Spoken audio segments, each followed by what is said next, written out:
ഗീതയിലെ ജിഹാദ് വെളിപ്പെട്ടപ്പോൾ പ്രതിവിചാരം പ്രബോധനം വാരിക. രചന ബഷീർ ഉളിയിൽ. കാവി രാഷ്ട്രീയത്തിന് ബദലായി വന്ന പ്രസ്ഥാനങ്ങൾ പോലും അതുതാനല്ലയോ ഇത് എന്ന് വർണ്ണ്യത്തിലാശങ്ക വിതറിക്കൊണ്ടാണ് ഓരോ ദിവസവും നമ്മയെല്ലാം സംഭ്രമിപ്പിച്ചുകൊണ്ടിരിക്കുന്നത്. രാജ്യത്തിന് ഐശ്വര്യം വരാൻ കറൻസി നോട്ടുകളിൽ ഹിന്ദു ദൈവങ്ങളുടെ ചിത്രങ്ങൾ അച്ചടിക്കണമെന്ന് ഡൽഹി മുഖ്യമന്ത്രി അരവിന്ദ് കെജ്രിവാൾ ആവശ്യപ്പെടുമ്പോൾ ശരിക്കും അസലേത് ബദലേത് എന്ന് ഉൽപ്രേക്ഷാംഗ്യലം കൃതിയിൽപ്പെട്ട് ഞെട്ടിയും മരവിച്ചുമിരിക്കുകയാണ് പൊതുജനമെന്ന ഗർദ്ധപം.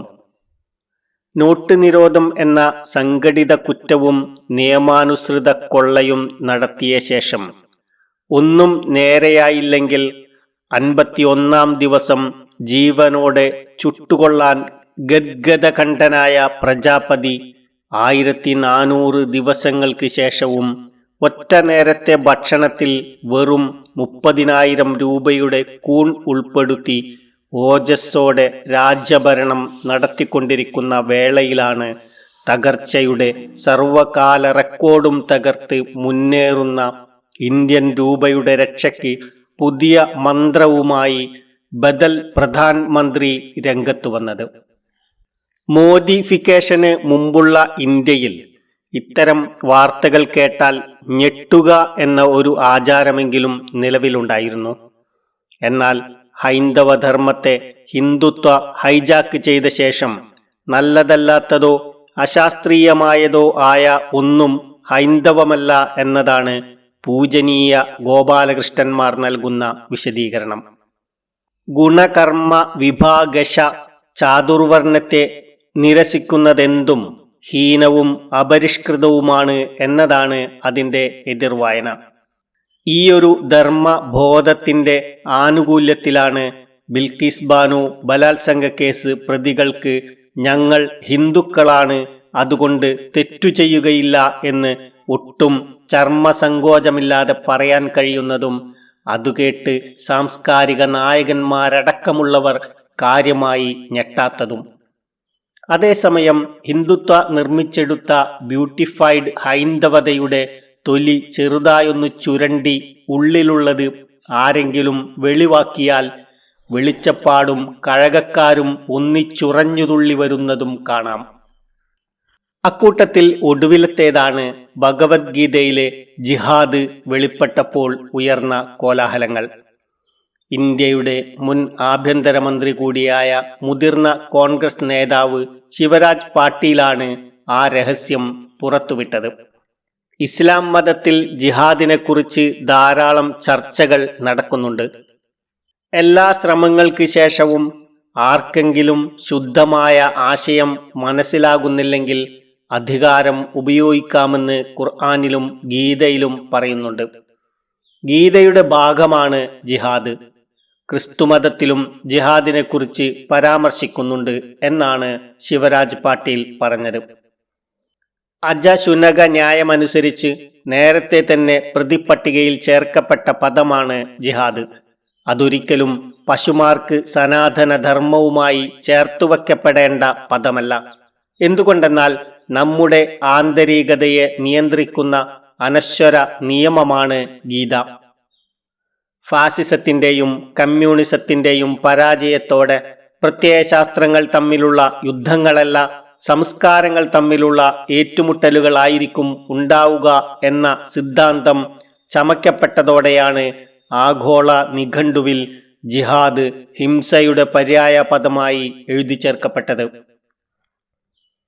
ജാഹദ എന്ന അറബി പദത്തിൽ നിന്ന് നിഷ്പന്നമായ ജിഹാദ് എന്ന വാക്കിന് ലക്ഷ്യത്തിലെത്താൻ കഠിനമായി പരിശ്രമിക്കുക എന്നാണ് വാചികാർത്ഥം. സായുധ ജിഹാദിന് ജിഹാദു സൈഫ് എന്നാണ് പറയുക. ഖിത്താൽ ആണ് അറബി ഭാഷയിൽ യുദ്ധം. അങ്കുലി പരിമിതമാണ് സായുധ ജിഹാദിനെ കുറിച്ച ഖുർആൻ പരാമർശങ്ങൾ. നിങ്ങളോട് യുദ്ധം ചെയ്യുന്നവരോട് അള്ളാഹുവിൻ്റെ മാർഗത്തിൽ നിങ്ങളും യുദ്ധം ചെയ്യുക. വിശുദ്ധ ഖുർആൻ 2-ാം അധ്യായം 190-ാം സൂക്തം എന്നതാണ് ഖുർആനിലെ യുദ്ധ നിയമങ്ങളുടെ കാതൽ. എന്നിട്ടും മനുഷ്യ മനസ്സിൽ യുദ്ധോത്സുകതയെ ഉണർത്തുന്ന പാഠപുസ്തകം എന്നാണ് ഖുർആനെക്കുറിച്ചുള്ള പ്രചണ്ഡമായ പ്രചാരണം. പ്രതിരോധത്തിനും സ്വയം നിർണയാവകാശം സ്ഥാപിക്കാനും വേണ്ടി മാത്രമാണ് ഖുർആൻ യുദ്ധത്തിന് അനുമതി നൽകിയിട്ടുള്ളത്. എന്നാൽ അഗ്രച്ഛേദം ചെയ്തും അംഗഭംഗം വരുത്തിയും സംഘശാഖകളിൽ പാകം ചെയ്യുന്ന ഖുർആൻ സൂക്തങ്ങളുടെ വ്യാഖ്യാനങ്ങൾ ആധികാരിക പ്രമാണങ്ങളായി അംഗീകരിച്ചുകൊണ്ടാണ് ജിഹാദ് എന്നാൽ ഗളച്ഛേദമാണെന്ന് ഉത്തരവാദപ്പെട്ടവർ പോലും വിധി പറയുന്നത്. യുദ്ധം സമാധാനത്തിനു വേണ്ടി എന്നതാണ് ഗീത അടക്കമുള്ള സകല വേദങ്ങളുടെയും ഉദ്ഘോഷം. കരുണവും ശാന്തവുമാണ് ബൈബിളിന്റെ പൊതുഭാവങ്ങളെങ്കിലും നിന്നെ ഒരു കവിൾ അടിക്കുന്നവന് മറ്റേതും കാണിച്ചു കൊടുക്കുക. ലൂക്കോസ് 6:29. രൗദ്ര ഭയാനക രസങ്ങളും ഒരു പൊടുപ്പിന് അതിലുണ്ട്. ഞാൻ ഭൂമിയിൽ സമാധാനം വരുത്തുവാൻ വന്നു എന്ന് നിരൂപിക്കരുത്. സമാധാനമല്ല, വാൾ അത്രേ വരുത്താൻ ഞാൻ വന്നത്.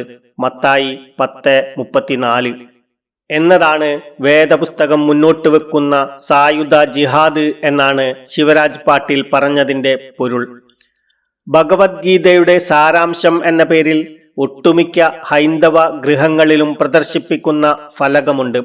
സംഭവിച്ചതെല്ലാം നല്ലതിന്, സംഭവിക്കുന്നതെല്ലാം നല്ലതിന്, ഇനി സംഭവിക്കാൻ പോകുന്നതും നല്ലതിന്, നഷ്ടപ്പെട്ടതിനെ ഓർത്ത് എന്തിന് ദുഃഖിക്കുന്നു തുടങ്ങിയവയാണ് ആ പാഠങ്ങൾ.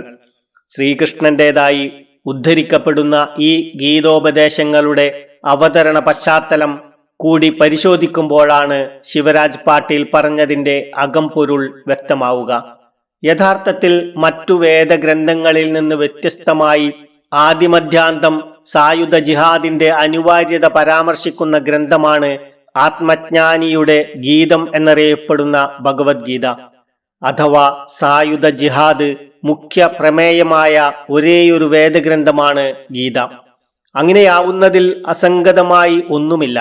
യഥാർത്ഥത്തിൽ യുദ്ധം സമാധാനത്തിനു വേണ്ടി എന്നതാണ് സകല ധർമ്മങ്ങളും ഉദ്ഘോഷിക്കുന്നത്. ധർമ്മ സംസ്ഥാപനാർത്ഥം അനിവാര്യമായി വരുന്ന ഒരു തിന്മയാണ് യുദ്ധം. കുരുക്ഷേത്ര യുദ്ധത്തിൽ ഭീഷ്മർ, ദ്രോണാചാര്യർ തുടങ്ങിയ ബന്ധുജനങ്ങൾക്കും ഗുരുക്കന്മാർക്കുമെതിരെ ആയുധമെടുക്കാതെ വിഷാദിച്ചു നിന്ന അർജുനനെ യുദ്ധോത്സുകനാക്കാൻ കൃഷ്ണൻ ഉപദേശിച്ച സന്ദേശങ്ങൾ മാത്രമാണ് 18 അധ്യായങ്ങളിലായി പരന്നുകിടക്കുന്ന ഭഗവത്ഗീത. ദൃഷ്ടേമ്മം സ്വജനം കൃഷ്ണ യുയുത്സും സമുപസ്ഥിതം ന സീദന്തി മമ ഗാത്രാണി മുഖം ച പരിശുഷ്യതി. അല്ലയോ കൃഷ്ണ, യുദ്ധത്തിനൊരുങ്ങി വന്നിട്ടുള്ള ഈ ബന്ധുമിത്രാദികളെ കണ്ടിട്ട് എൻ്റെ അവയവങ്ങൾ തളരുന്നു, മുഖം വരളുന്നു എന്ന് വിലപിച്ച് ആകുലപ്പെട്ടും നിരാശപ്പെട്ടും തളർന്നിരിക്കുന്ന അർജുനനോട് ഹതോ വാ പ്രാപ്സ്യസി സ്വർഗം ജിത്വാ വാ ബോക്ഷാസേ മഹിം തസ്മാദുത്തിഷ്ഠ കൗന്ദേയ യുദ്ധായ കൃത്യനിശ്ചയ. മരിച്ചാൽ സ്വർഗം നേടാം, ജയിച്ചാലോ ഭൂമിയെയും അനുഭവിക്കാം. അതുകൊണ്ട് അർജുന, യുദ്ധത്തിന് നിശ്ചയിച്ച് നീ എഴുന്നേൽക്ക് എന്നാണ് കൃഷ്ണൻ പ്രചോദിപ്പിക്കുന്നത്. ഈയൊരു സത്യം തുറന്നു പറഞ്ഞു പോയതിനാലാണ് ശിവരാജ് പാട്ടീലിന് നേരെ അകത്തുനിന്നും പുറത്തുനിന്നും ഗാന്ധീവാസ്ത്രങ്ങൾ തൊടുത്തുവിട്ടത്. കാരണം സനാതന സദാനന്ദന്മാർക്ക് മാത്രമല്ല, അഗ്മാർക്ക് ഗാന്ധിയൻസിനും ഹിന്ദുത്വയുടെ പക്കത്തു നിന്ന് തന്നെയാണ് ഊണ്. എന്റെ മുതിർന്ന സഹപ്രവർത്തകൻ ശിവരാജ് പാട്ടീൽ ഭഗവത്ഗീതയെക്കുറിച്ച് അസ്വീകാര്യമായ ചില അഭിപ്രായങ്ങൾ പറഞ്ഞതായി റിപ്പോർട്ടുണ്ട്. കോൺഗ്രസിന്റെ നിലപാട് വ്യക്തമാണ്.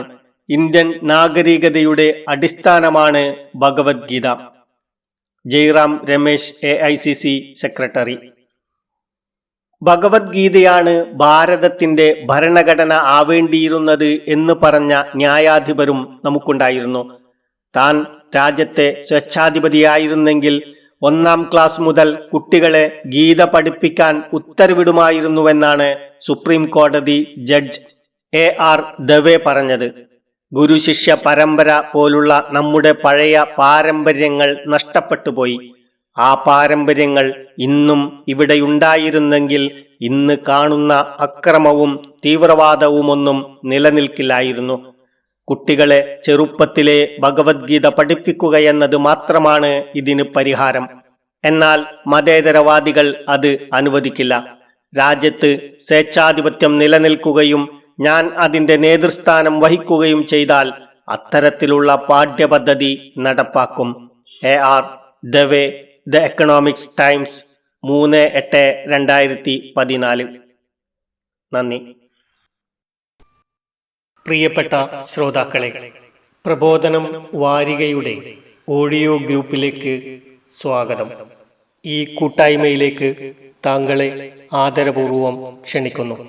താഴെ പറയുന്ന വാട്സപ്പ് നമ്പറിലേക്ക് മെസ്സേജ് അയക്കുകയാണെങ്കിൽ താങ്കൾക്കും ഈ കൂട്ടായ്മയിൽ അംഗമാകാം.